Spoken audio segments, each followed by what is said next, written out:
the way they are giving their minds away, giving their energy away, giving their lives away, giving their right to think for themselves away to these few elite manipulators and front people and deeply, deeply privileged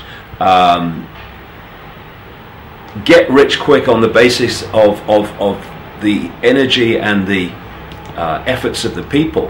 Who for goodness sake, the royal family with all its palaces and privileges? The people do. And what have the people been doing today in vast numbers? Look at it. Look at it. Yeah. Oh, does she look lovely? I have no problem with them getting married. Lots of people get married. Good luck to them. Good luck to them. But my goodness, it's time to bloody grow up. And fast.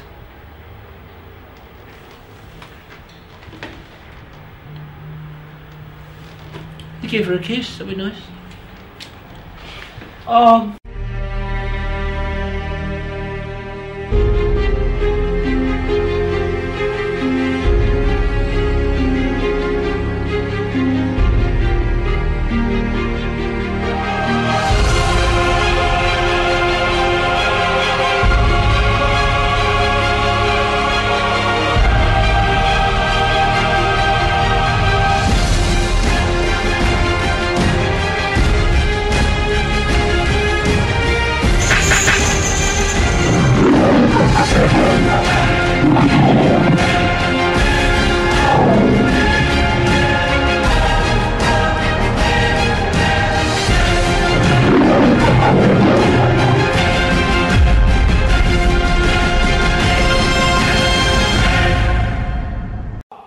I would suggest that if we stay only at the level of the five senses, only at the level of the world we see banking scams, manipulated wars, Orwellian imposition, then we're not going to get truly what is going on. Because I say this, look at it.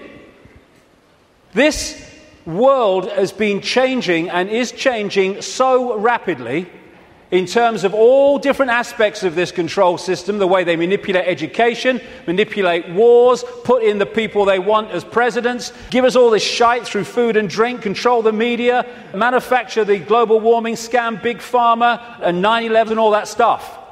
And it's coming in such a coordinated way. So if we are going to think that this situation that we're seeing unfold goes back to a few men and women in dark suits or whatever sitting round a table saying what's our next move, we are clearly massively missing the point. And the vast majority of people who over the last few years have started investigating this, they will not go any further.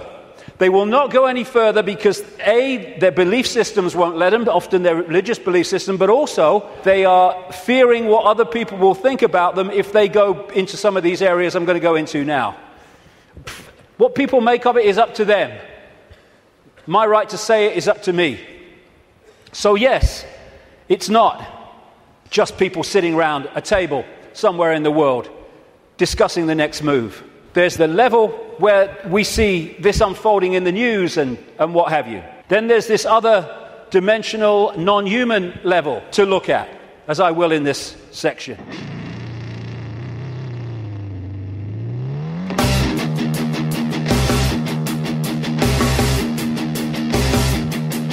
Every single solitary war is milling the rich, manipulating the poor. Every single solitary war is milling the rich, manipulating the poor. From ancient kings of yore and pharaohs from before, Illuminati bloodlines rule the world.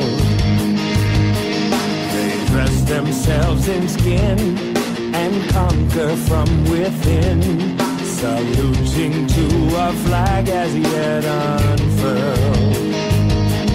They have their go-betweens and justify their means by playing on our fears and pent desire. The fabled lords of rings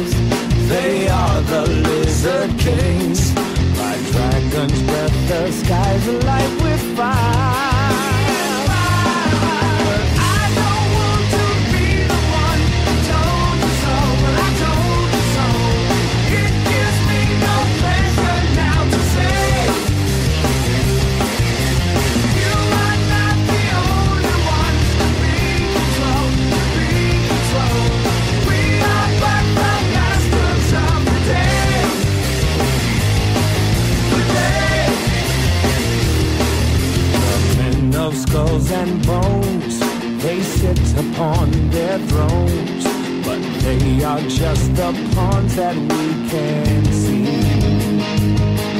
The secrets that are kept have grown up as we slept, and now they threaten our humanity. Maybe one to laugh, call it a foolish path, but wise men say the truth will make us free.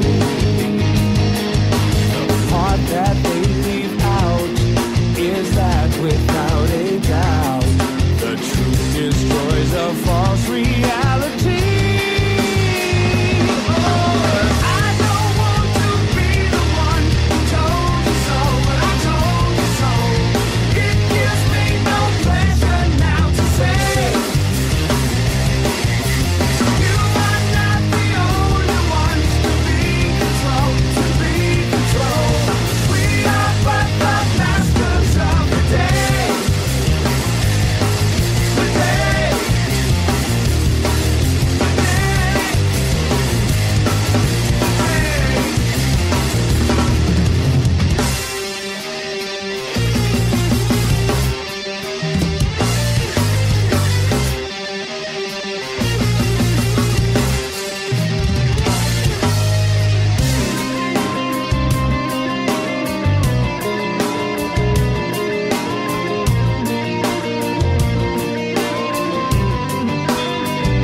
Manipulating the poor.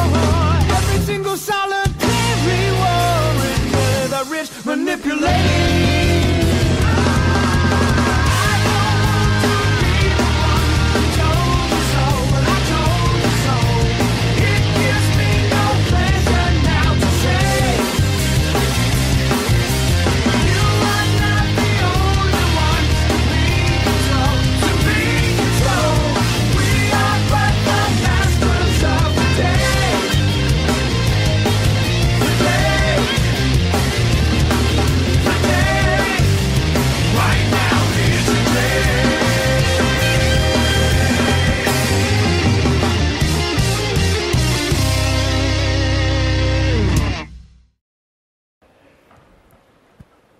And it's all about the control and programming of perception. That's the only way the few, and it is a few compared with the global population, that the billions can be controlled. Manipulating how we interact with reality, keeping from us that we are consciousness, putting us in these bubbles of our sense of limitation, and I can't, manipulating the way we decode reality, and therefore making us see the world as the control system wants us to see it. That's the basis of all of it going through the day, because that's the basis of all of it going through the whole conspiracy. So yes, of course, on one level, it does manifest as dark suits sitting around a table discussing the next move. But that's still the play-out world of this conspiracy. It's not its origin.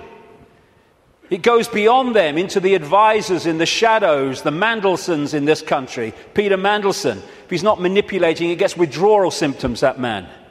And into the Rahm Emanuels, ditto, in America, the controller, handler of Barack Obama. It goes into deeper levels, beyond them, deep in the hidden secret society network. And eventually, it goes out of this dimension.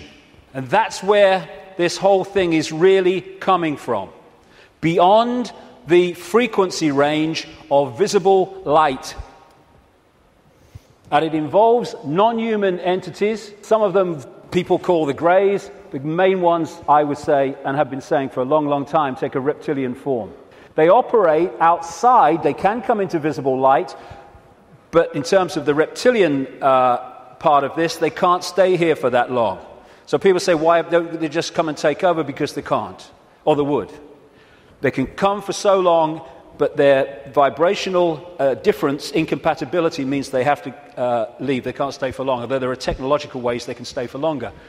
And they operate outside visible light, and they manipulate this reality through bloodlines, interbreeding bloodlines that I'll come to.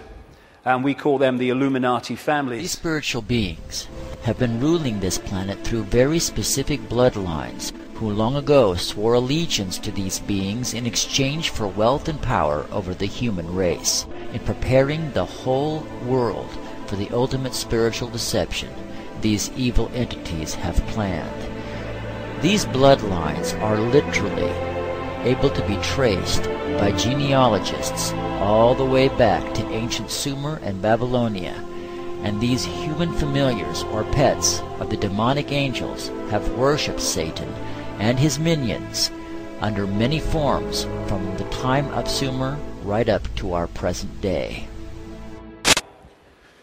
Another key aspect to this is that they created hybrid bloodlines specifically to be the middle men and women. They became known in the ancient world as the demigods, the people, the children of the gods, part human, part God, as these serpent gods were perceived. And they were to be, like I say, the middlemen and women operating in visible light for the outside visible light control system. And it's appropriate that the caduceus and the symbol of the medical profession is the DNA, in effect, portrayed as two snakes. Because to these reptilian geneticists, who were far, far ahead of where we are in the public arena in terms of genetics and understanding, the DNA is a software program. And so they manipulate it for their own means. And this is crucial to understand the world that we live in. One seriously important aspect to this DNA, this hybrid DNA I'm talking about, is that it has eliminated what we call empathy, the ability to decode the emotion of empathy. Empathy is the fail-safe mechanism of all behavior. If I can empathize with the consequences for others of my actions, that limits and balances my actions. If I have no empathy because I cannot empathize, then there are no limits. There is nothing that won't do. 3,000 dead on 9/11, who cares? Who cares? That's what we're dealing with. And this is vital to get across. If we look at this information on the basis of thinking, I wouldn't do that, so they wouldn't do it, then we're going to miss the plot completely. Because it's not like that. No, you wouldn't do it. They would, and have no emotional comeback whatsoever.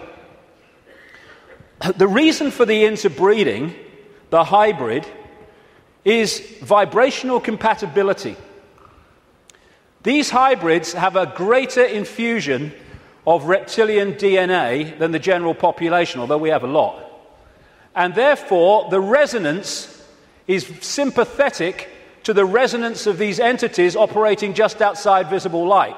And through this resonant connection, like two radio stations talking to each other, the possessing entity outside of visible light can control the thoughts, actions, perceptions of the intermediary, the demigod. And of course, the theme of possession is as old as history, right up to the present day. We look at these people. All these pictures are by Neil Haig, by the way. Anything that looks like this. Great, great, great friend of mine, great artist. And this image symbolizes the fact that he looks at him with invisible light and he sees George Bush. Nothing else. What people don't see, because it's outside the frequency range of their decoding system, is there are entities around these people who are actually controlling these people's thoughts, actions, etc. A number of psychics have said to me around the world how they've seen people walking along the street or wherever, and then they've seen like an ethereal reptilian entity locking into these bottom two chakra points, the emotional level, one of them is, and floating around with them. And this is a kind of a good analogy. You know when there's scientists in a laboratory and they're trying to work with something that they can't touch because it's too dangerous.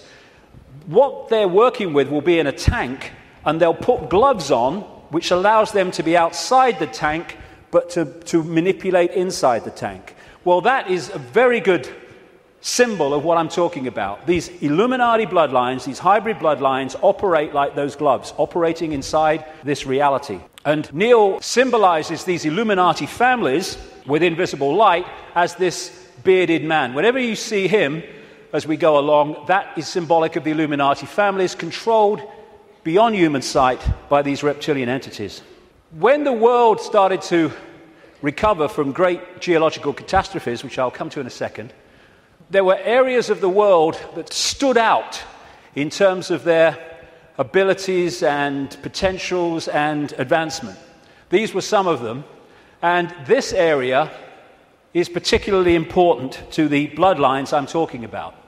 The area that was once called Sumer, thousands of years BC, and became Babylon. This is why Babylon comes up in the writings of these people so often. And it's Mesopotamia, the land between two rivers. They didn't invade Iraq just for oil or just for anything. They didn't invade it for one thing, but multiple things. But one reason they're so obsessed with Iraq is because to these bloodlines in control of the world today, this is a very significant, almost religious piece of land, of historical importance to them. As Sumer and Babylon broke up, these bloodlines started going walkabout. They became the royal families of the world. And what do royal families claim? The right to rule because of the divine right to rule. The Chinese emperors used to claim the right to be emperor because of their genetic connection to the serpent gods. And this is a theme all across the world between the serpent gods and royalty. They became the aristocracy and the royal families, claiming the right to rule because of their DNA. Just down the bloody road from here, we have a head of state in Britain to this day who is only head of state because of her DNA. Head of state because of her DNA. I actually made a complaint, nothing happened to it, but I made a complaint to the Race Relations Commission, or whatever they call it.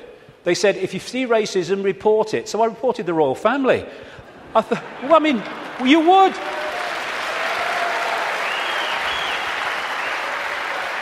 You would. Because they go, racism, we must stop racism. All these bloody politicians go, well, get down to Buckingham Palace then. You're saying you can only be head of state, not only if you're bloody white, effectively, but if you only come from the same bloody family. Ridiculous. Anyway, it's always been and it still is.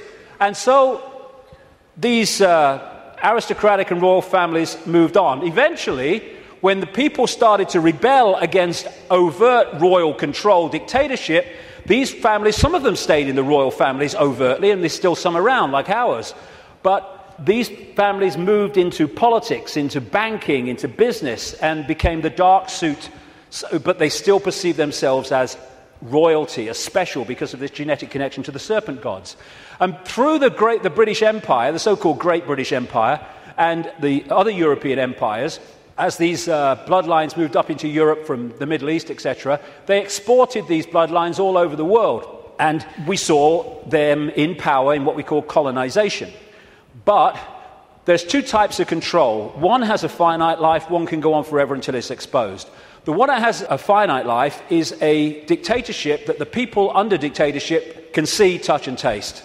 Communism, fascism, apartheid. People know where they stand and eventually, therefore, they will rebel against it because they know what they're dealing with. The greatest form of control is a control you can't see. Prison without the bars. You can't see the bars because you'll just sit there. People do not rebel against not being free when they think they are. And that's the idea of replacing the colony control with another kind of control called freedom.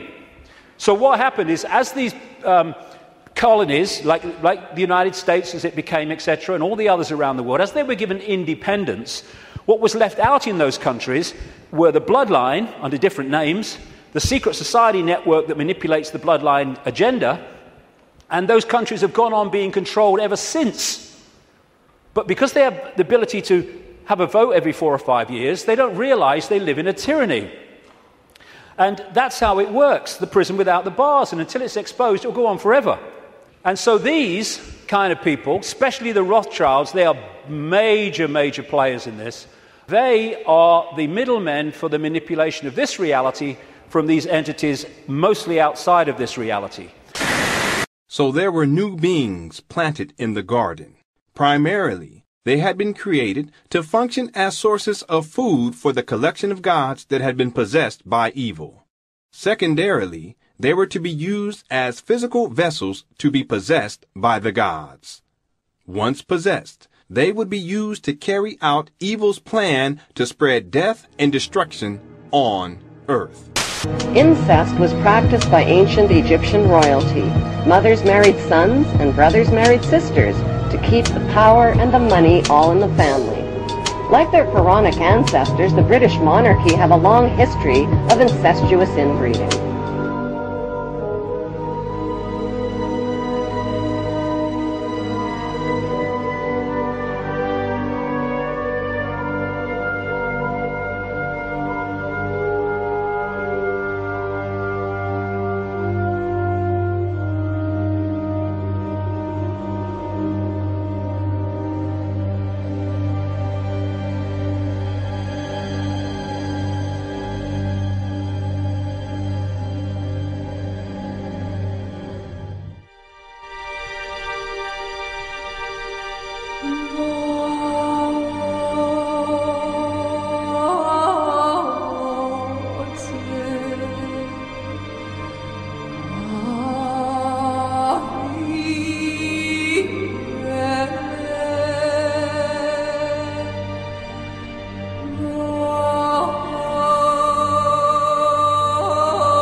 What they've created is like a global transnational corporation.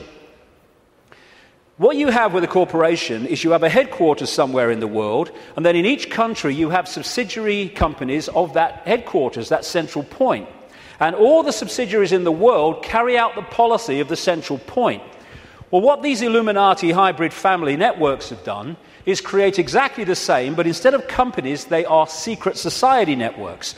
So you've got the center of the web in Europe, for historical reasons, at operational level anyway, people at places like London, not the British government, the secret society center in London. In Rome is another one, the Roman Church, Rome, and other points in Europe. And then in each country, you have families from the network in those countries whose job it is to run the networks that control that country's business, banking, politics, media, all of it.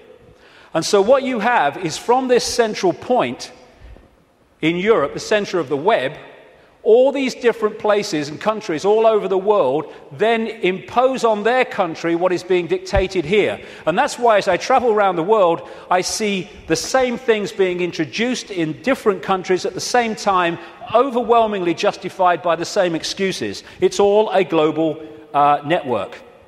It can be symbolized too as a web, like I say, with the Rothschilds real close to the spider, and all these different strands on the web are different secret societies, different semi-secret societies, transnational corporations, and all the rest of it. So when you see all these different names of these corporations that dominate the world in so many ways, and the pharmaceutical cartel and the oil cartel and all the rest of it, the biotech cartel, they're all different names or different masks on the same one face. And so you have this structure where outside of visible light, you have the reptilian control system, comes down through the Illuminati families, and they control the people in power to push the world in a certain direction. Another way of looking at it here. You see, all these different people, these fight among themselves and all the rest of it, though if it gets out of hand, they get sorted. So these sit on the top of all these different countries. They control these different areas of their societies, and the people are then played off against each other. These buggers don't go to war, they tell these buggers to go to war. And if we stop going to bloody war, game over.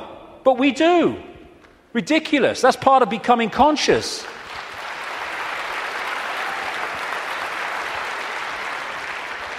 So these people are just pawns in a game, in a way, genetic pawns in a game. They're just kind of shells to play out this agenda with invisible light. I mean, some batches are better than others, of course.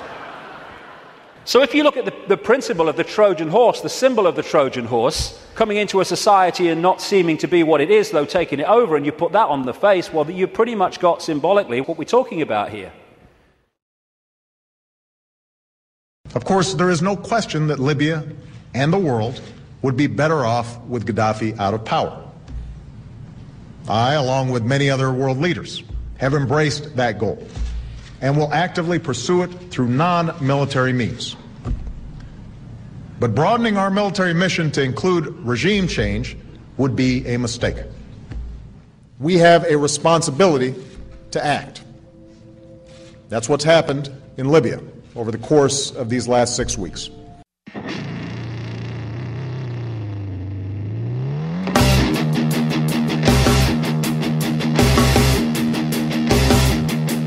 Every single solitary war is merely the rich manipulating the poor. Every single solitary war is merely the rich manipulating the poor. From ancient kings of yore and pharaohs from before, Illuminati bloodlines rule the world. They dress themselves in skin and conquer from within, saluting to a flag as yet unfurled. They have their go-betweens and justify their means by playing on our fears and pent desire. The fabled lords of rings, they are the lizard kings. By dragon's breath, the skies alight with fire.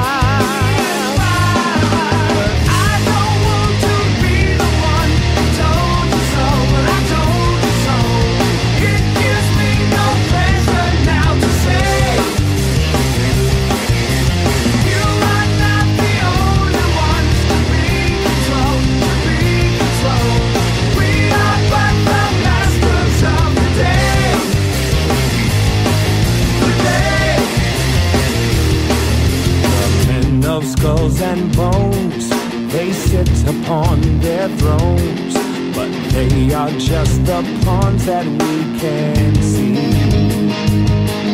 The secrets that are kept have grown up as we slept, and now they threaten all humanity. Maybe one to laugh, call it a foolish path, but wise men say the truth will make us free.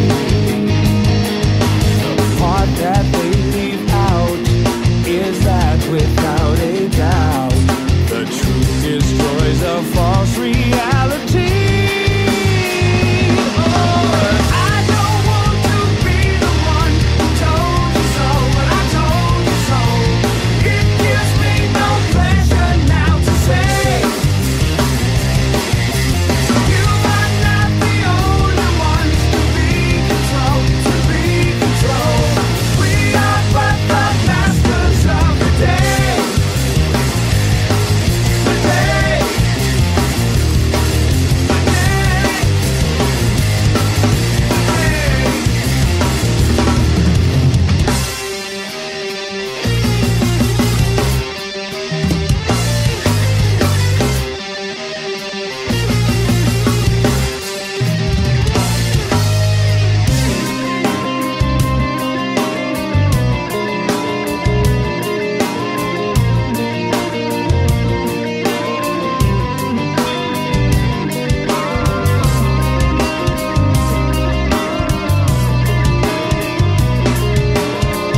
Bush lineage has blood ties to a great number of former presidents. George Washington, Millard Fillmore, Franklin Pierce, Abraham Lincoln, Ulysses Grant, Rutherford Hayes, James Garfield, Grover Cleveland, Teddy Roosevelt, William Taft, Calvin Coolidge, Herbert Hoover, Franklin Roosevelt, Richard Nixon, and Gerald Ford. Michael Tessarion points out in his work that Bush is closely related to every European monarch on and off the throne, and has kinship with every member of Britain's royal family. Bush's family tree can be documented as far back as the early 15th century. He has a direct descent from Henry III and from Henry VIII's sister Mary Tudor. He is also descended from Charles II of England. And we also find that George W. Bush is a direct descendant of Godfrey de Bouillon. Godfrey was the first king of Jerusalem after he recaptured it from the Saracens, which was the name for the Islamic faith during the Middle Ages. It is interesting to note that the current occupation of the United States in the Middle East was re-established by the same family, George Bush Sr. in 1991, and again by George Bush Jr. in 2003. George Bush Jr. is then found to be a cousin to both opposing candidates of his 2 terms in office, Al Gore and John Kerry. Democratic President Barack Obama also has blood ties with George W. Bush, as well as Gerald Ford, Lyndon Johnson, Harry Truman, James Madison, and the British Prime Minister Sir Winston Churchill.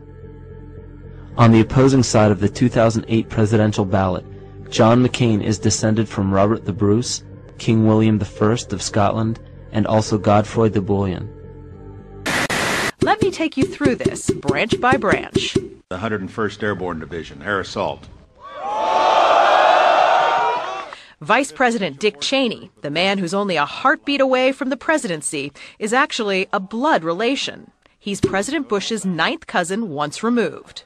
Cheney's cousin Barack Obama is also Bush's 11th cousin and the 9th cousin of Brad Pitt. But we're only just getting started. President Lincoln was President Bush's 7th cousin 5 times removed, and Bush shared more than just a ballot with John Kerry. That's right, they're 9th cousins twice removed. There's also royalty in the Bush bloodline. Princess Diana was Bush's 11th cousin twice removed. And then there's this bombshell. Happy birthday, Mr. President. Sure, she may have been singing to JFK, but what about GWB? He is, after all, her 9th cousin 3 times removed. He's also related to Playboy founder Hugh Hefner, even Pocahontas, and Vlad the Impaler. Trace the family tree far enough, and you get Madonna, Celine Dion, and Tom Hanks. Yeah, I've had a lot of, laughter and ridicule. So what's bloody new about this? And people say, well, you can't go from a solid body to a solid body and back again. And I'm saying, do you know? I agree with you. Of course you can't. But that's not what's happening, because there is no solid body. It's all happening as a decoding system. There is no solidity. So what shape-shifting is you have a situation like this, and the front dominating from our perception of observation energy field is the human one. So we look at George Bush or somebody, and we see a human. But sometimes, especially at times of high emotion, this shift can happen where the reptilian field comes forward. And as it does so, becomes the dominant one, often briefly, the observer now starts decoding that. And then it shifts back, and you start decoding this. And to the observer, decoding that shift, creating the holographic reality in their head, which is where everything happens, to their observation, someone's gone from a human to a reptilian, and then back to human again. It's not, of course, shifting solidity. She's a hologram like we're all holograms, and they can shift. This is where shape-shifting happens, what we call physical shape-shifting, illusory, in our heads. So the road to tyranny began when these reptilians arrived. Before that, like I say, the world was very different. Open your mind. Open your mind. Open your mind. Open your mind. Open your mind.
P.S. Human race, get off your knees. What are we doing? What are we doing? Oh, yes ma'am, get on your knees, because you've got a crown on, you've got a dark suit, you've got a uniform. Bollocks to that.